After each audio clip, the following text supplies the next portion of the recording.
rigorous testing requirements associated with conversion to these mooring systems.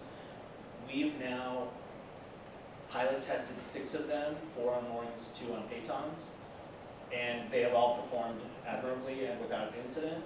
So the rigorous testing requirements, which are burdensome to the permittees who may or may not wish to convert to this, would be an additional expense, and for what we can see is no valid reason.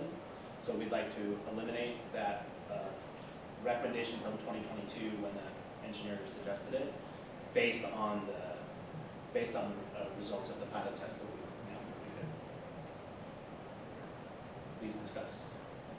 Thank you, Mr. Harbor Master. That's a great summary, and happy to see that initiative. Any comments from the Harbor Commission? Paul, the current Helix anchors that are in Newport Harbor today, we've had some pretty good weather events with them, haven't we? There was severe weather events in January and March. All of the equipment was in place during those events, and none of them flexed, none of them provided any difficulty at all. There were other moorings that did move during the 2 severe weather events in January and 1 severe weather event in March. But these were not among them. Those other moorings, what, they dragged? Correct. Okay. And have we got any other data that we've looked at where the 4-year inspection cycle is in place today and not having any issues? There are other locations in the United States where there are different inspection cycles. There are inspection cycles in certain circumstances that are 20 years. So the requirement is only every 20 years. And the manufacturer warranty for the best of breed in this specifies a 20-year inspection cycle. We're recommending something more rigorous than that.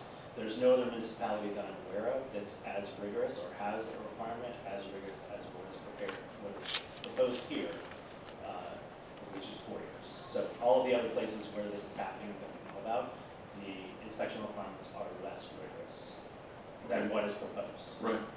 Okay, thank you.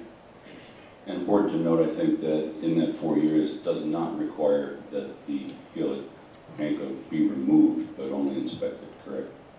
Well, what the language that's proposed says is at the end of the 1st year, you got to have it inspected, and at the end of the 5th year, you have to have it removed and inspected.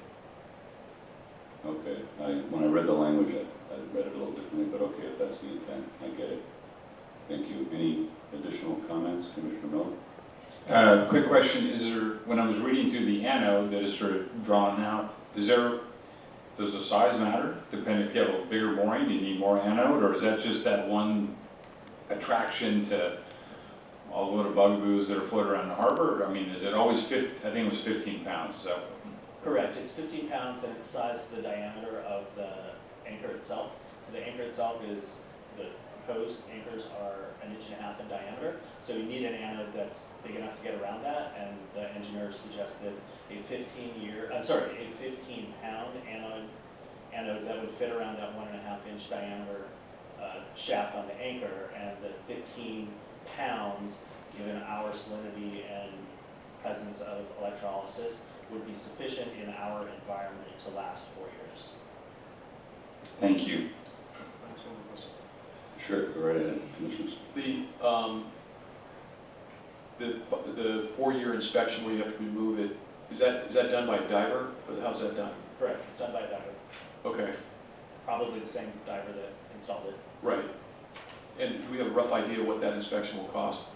Well, the prices have come down significantly since this was all budgeted out in 2022. Initially, these systems were budgeted at $15,000 per system, and so if you had it was $15,000 per system for a double point mooring. The city was able to get its 2 double point moorings installed, all told, for less than $10,000.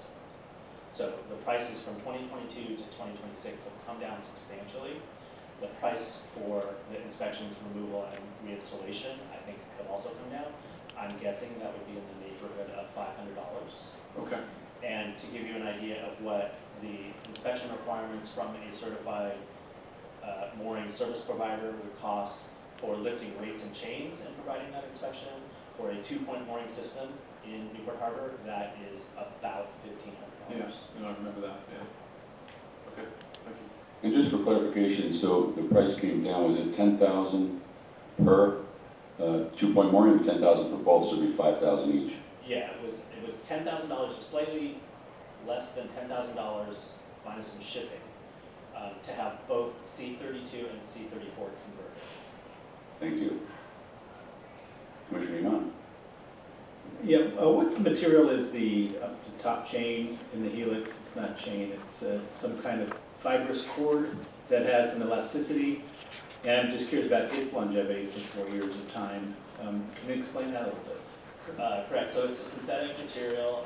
The brand name that I'm familiar with is Dyneema, but there are several alternatives to Dyneema. Dyneema is a brand name, I think. But it is primarily Dyneema, and then there is an elastic component within it. And there are either 2, 3, 4, or 5 strand, depending on how long you need them to be and the size of the mooring and the safe working load. So if you're a 30-foot boat, you only need 2 strands. If you're a 60-foot boat, you need 5 strands, kind of thing. Don't quote me on any of this, but that's the rough order of magnitude.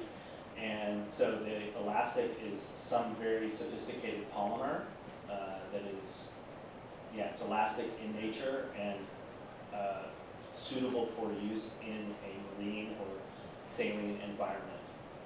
And the specs are, all the specifications for C-Flex and their competitors all call out what the material is. I'm sorry, I can't quote it off the top of my head, but. Okay, and so the manufacturer specs are, as far as inspection periods go, 4 years is plenty. Some of them are as long as 20. Correct. So they're underwater for a long period of time. Correct. And they do not corrode. Yeah, so that's obvious, a pretty strong material for that amount. Another question, your engineering specs that you provided for as far as the weights and measurements are from manufactured people, manufacturers' recommendation, or are they independently verified with engineering staff at the city or third party? It was a third party, so we hired an engineer back in 2022, and then we rehired him last year to do specific work. He's third party independent. He has no affiliation or association with any of the manufacturers of these products, but he is very familiar with the mooring fields in Newport Harbor and has done the specifications for the traditional weights and anchor systems. And so we hired him because of his familiarity with our mooring fields as well as the products, but no affiliation to any of the product manufacturers. We hired him to say, please develop specifications for the equivalent or equivalent specifications for this new and upgraded technology. And so he did preliminary work in 2022 associated with the project to reconfigure the mooring fields. That work was revised and re-enlivened, reprised even, in late 2025, early 2026, just for us. All right, great. And last question is the cost per unit, as you mentioned earlier, is being borne by the city as far as the installation goes, the new moorings, or is it by the permittee? Let me be very, very, very clear. To replace the mooring tackle on city-owned moorings, including C32 and C34, the city spent the money to convert those. Right. For those private moorings and any other mooring permittee that wants to go through this conversion process, they will do that at their expense. The city is not subsidizing this conversion for private mooring tackle owners. I was pretty clear of that. I wanted you to be doubly clear as well, and thank you for that clarification. It's elective as far as those permittees are concerned. There's no mandate. So there's a deployment strategy can happen over multiple years as far as having these out into the bay. So it's just a matter of conversion one by one at a time. Correct. I think it is the anticipation of the 2 private mooring permittees who have gone through this conversion that their ongoing maintenance costs will be lower. Mm-hmm. Cost-benefit analysis. As far as the city goes, they're planning to do all of theirs. Is that going to be put up into the budget? So we have for the 17 moorings that are owned by the city of Newport Beach that I am responsible for currently the biannual maintenance and upkeep of. So those 17 moorings, it is my intent to convert them over time as budget allows. There is no specific line item in my budget for conversion. There is money set aside for the biannual maintenance of these moorings, and to the degree that they can be done economically, the conversions can be done economically and within the budget set aside for mooring maintenance, I will have that done. I am not asking for additional funds to specifically address or implement this conversion. Okay, thank you very much. Any questions? One point I'll mention too, because you're asking about that upper chain, which it's also referred to as it's an elastic road, and one of the benefits, I think it's a big benefit, is that, you know, currently the top chain has to be long enough to allow for the tidal swings, right? So obviously in the low tides is when we see a lot of times the mooring buoys will be drifting out into fairways. So with these elastic roads, they contract and keep everything tight. Also, on any single point moorings, it creates a circumference that's smaller than if you have the regular traditional chain. So that means you're essentially better utilization of space, smaller footprint, that kind of stuff. Not to mention no scarring on the seafloor and all the other things that Paul mentioned. So I just wanted to bring that up. Vice Chair Marston, any comments? Yeah, a question. It would seem to me that the removal of the anchor every 4 years or whatever would disturb that soil and the integrity of that soil if the anchor is to be positioned back in the same spot or close to it.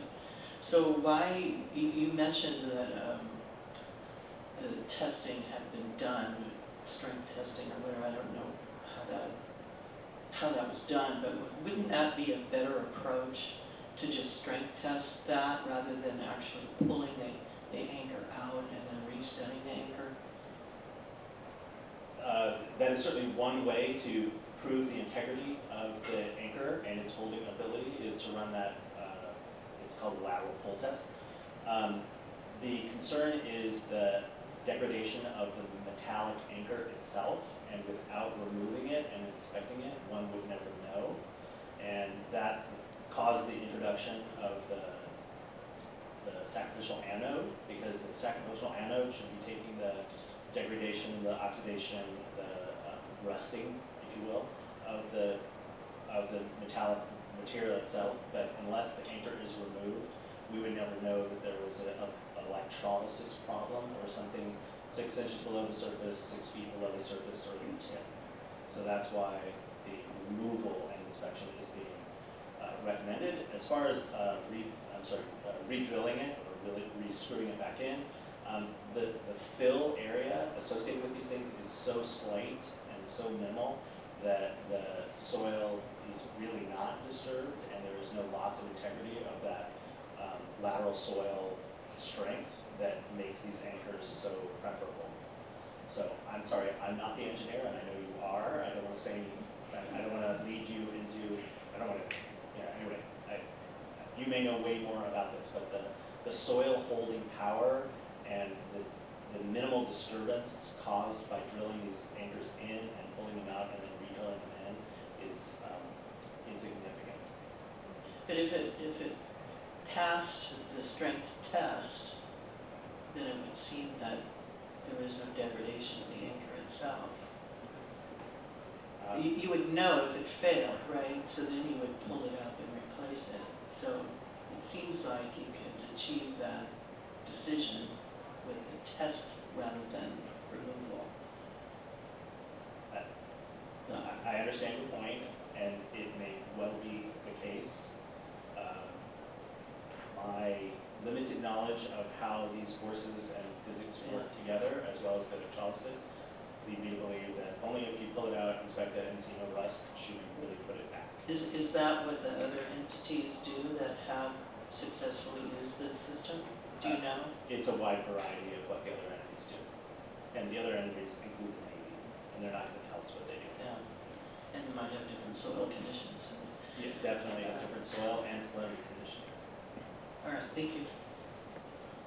Thank you. You know, also to that, Vice Chair Marston's point, you know, I was on the subcommittee for these, the MVMS systems for many years, and from all of my research into this investigation, anyone I ever spoke to that used it, and then from the East Coast, a lot of them, as well as others that for different applications, but underwater,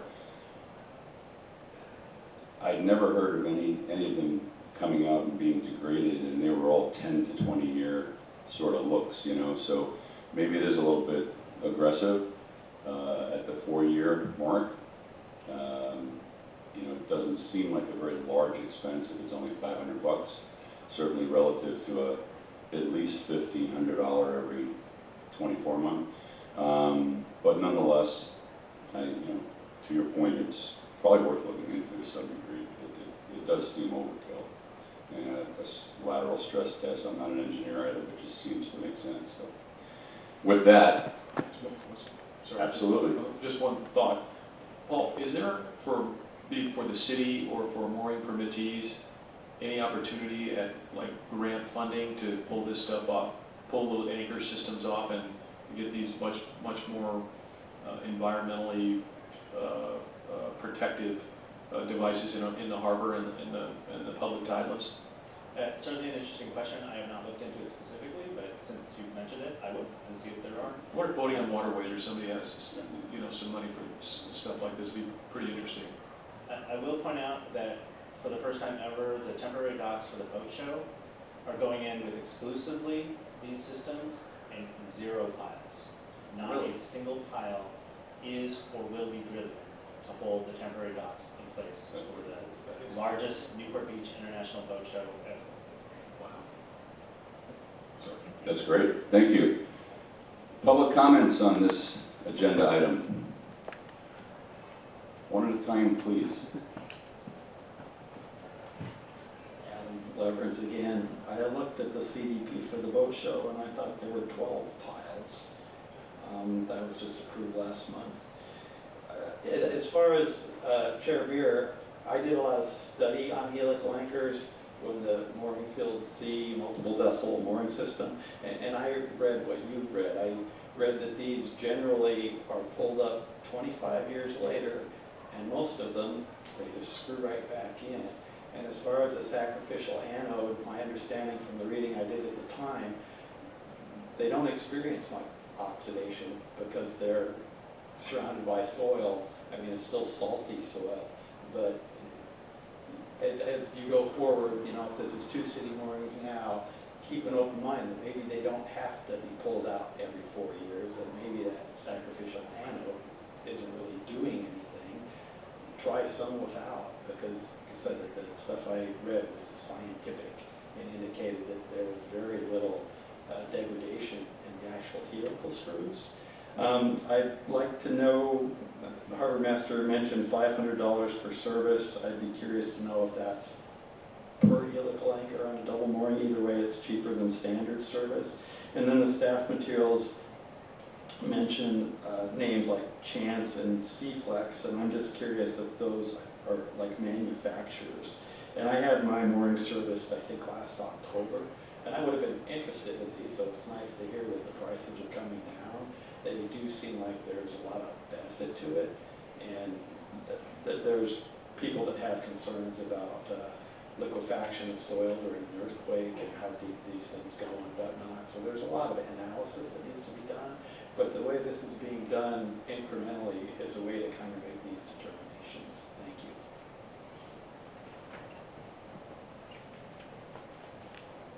Jane Yoakum again. It's going to be a little scattered. I'm concerned about a comment that Harbor Master Blank made to you, that you are responsible for the anchorage and berthing and mooring regulations, Jane. And it seemed to be that there was a preference for these helical anchors. I'm a little concerned about that. If you can change the regulations, you can change them to say every mooring permit holder has to have a helical anchor, and that concerns me. Today, I looked at some information from State Lands Commission regarding Tomales Bay, and I'm not an engineer, but every once in a while I have to pay attention to things since my husband is. And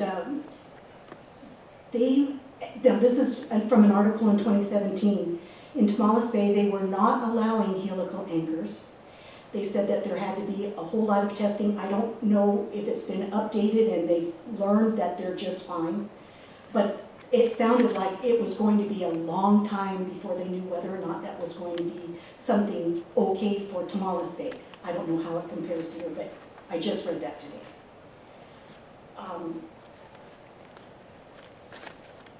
Adam brought up the liquefaction. That made me think, I mean, I thought of that too. But I also thought about when you unscrew something from a piece of wood, which seems to be stronger material than a sandy bottom. And many a time I've had to put in a little extra toothpick when I've re-screwed that screw in to the wood.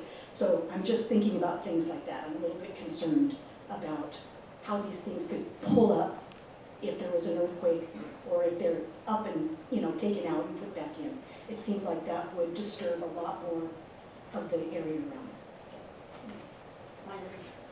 Thank you. Any additional public comments? Seeing none. So at this point, the Harbor Commission can take an action. I'll entertain a motion to provide direction to staff.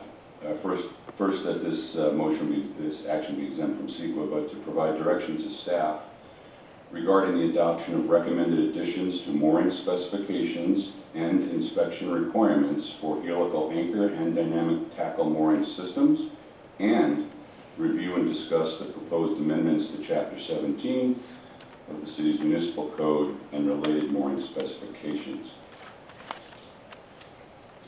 Do I have a motion to move forward and provide that direction?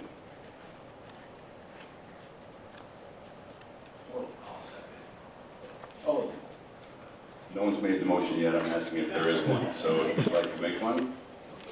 Don't we have to do this in pieces? I don't think so. well, it would be ideal if both the inspection requirements and the specifications were updated at the same time, because to update the specifications would leave certain people in limbo in terms of their ability to utilize this material, but not clear on what the inspection requirements might be. So my preference would be that you direct staff to come back with revised mooring specifications that you all can approve, and language that you can recommend to the city council for adoption. So is it accurate what you're saying would comply with providing direction to staff regarding the adoption of recommended additions to mooring specifications and inspection requirements for helical anchor and elastic mooring road systems? Yes, please direct us to come back to you in the near future with both of those. Yeah, okay. So again, I will ask if there is, I'll make that motion. make that motion, great. And that it's exempt from CEQA. I'll second it. Are we asking the staff to come back with what we're looking at, or are we asking for a change? We're asking staff to come back and provide a recommended adoption of recommendations to additions to the mooring specifications and inspection requirements for helical anchor and dynamic tackle mooring systems. We're asking that they review and discuss the proposed amendments to Chapter 17 as well, related to those mooring specifications.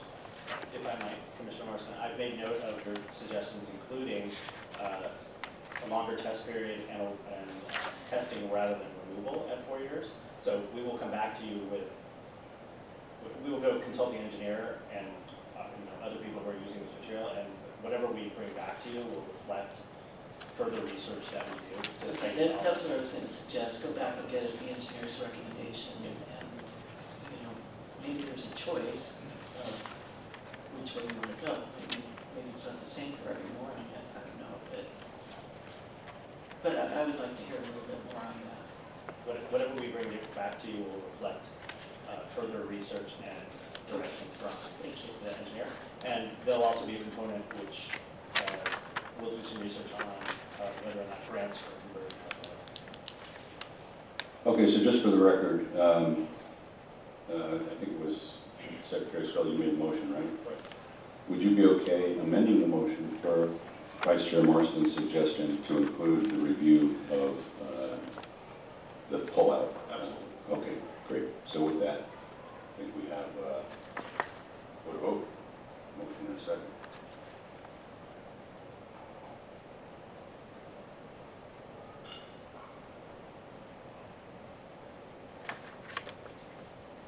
Motion passes. Great. And thank you for your work on that. That's a really great initiative for so many reasons. Thank you. Moving on to item 6.3, which is review and approve recommended Harbor Commission objectives for 2026. The Harbor Commission objectives ad hoc committee periodically reviews and updates the Commission's objectives. In late 2025, the ad hoc committee revised the 2024 objectives to better align with Commission's goals for Newport Harbor. The subcommittee has prepared a list of proposed objectives for 2026 and seeks the Commission's approval on the recommendations. If approved, the recommended 2026 objectives will be forwarded to the City Council for review and consideration. So with that, I don't think staff has, do you have any report on that? No, I'll just take it right to the ad hoc committee up here on the dais, which I can take the lead on that. You've all seen in the agenda packet for this evening a draft of new annual objectives for the Harbor Commission. And if, just to reference, the prior objectives are in a format where just each objective is listed line by line and it's assigned to a specific commissioner or commissioners to review and bring back to the commission for any review or action. And we've changed the layout, which emulates more of what was done many years back, where the objectives would fall into what we refer to as functional areas. And we've broken that down into 5 primary functional areas. And then within each functional area, there's an objective or 2 or 3. And that way, as time rolls on and hopefully these objectives are addressed and they get accomplished and they're checked off, but it also gives the opportunity during the course of the year that it's dynamic. So if something comes up where an objective warrants discussion to be added to a functional area, commission can bring that forward. Commissioner can bring it forward, and you know, the commission can adopt that. So again, looking at the 5 functional areas, we broke it down into harbor regulations and operational readiness, which would include reviews of Title 17 primarily and other harbor department readiness, service delivery, staffing, emergency response, and so on.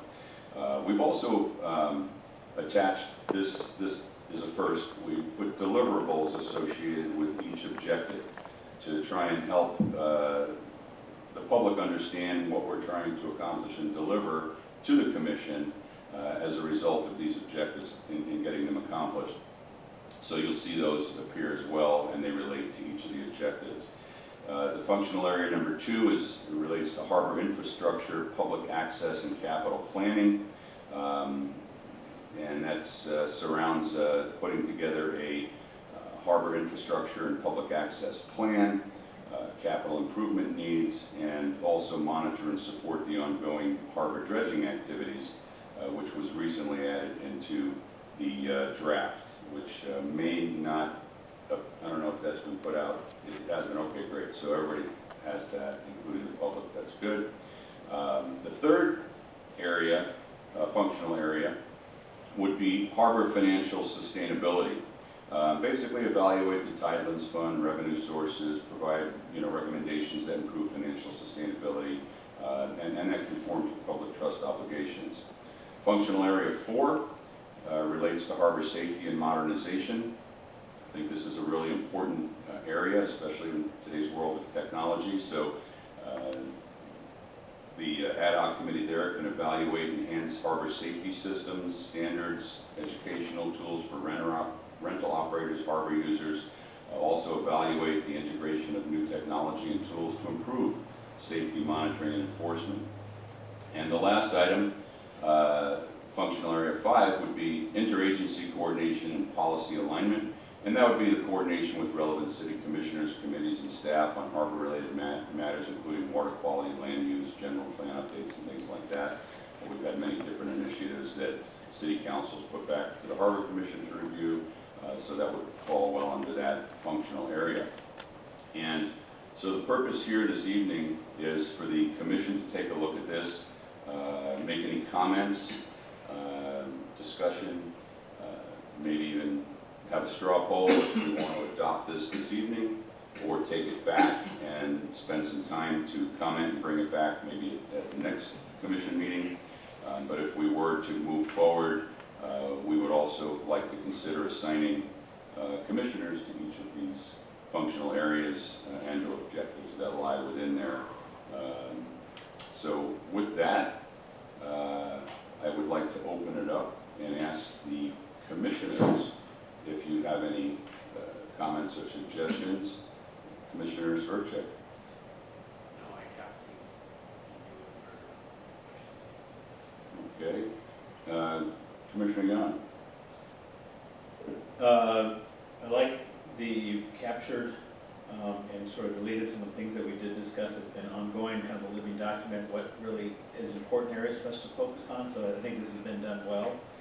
I'm questioning, and actually Marie brought this to my attention as well, the ad hoc committee chair. So we're going to assign commissioners to each functional area. Are they considered ad hoc committees chairs, or is the assignments that are going to fall within those functional areas considered like ad hoc committee assignments? Like if there's this, an ad hoc committee has a beginning and an end.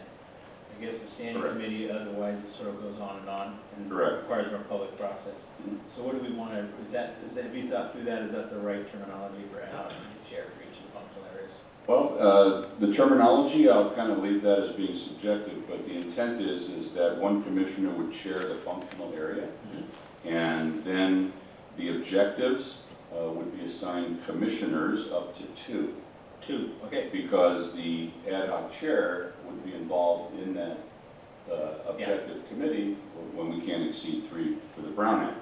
So if we want to relabel the ad hoc committee chair to a different title, I have no I don't authorship on have that. a strong feeling But about it. that's- I was just curious about the terminology, because I also thought if we do have special assignments within the functional areas, those are considered ad hoc committees. So is the main definition of functional area ad hoc? Again, I'm not the legal guy, so I'm just bringing it up. No, it's a good point. I think that's valid. So maybe it's just a functional area chair. Yeah, And because it's actually, functional areas will be, last time? Okay. functional areas will be discussed in the public process. Yeah, it makes as sense. it is already. So, Makes sense. but what we won't be doing, ad hoc committees maybe, aside from the main meetings, that's therefore getting the work done for the objectives. My second question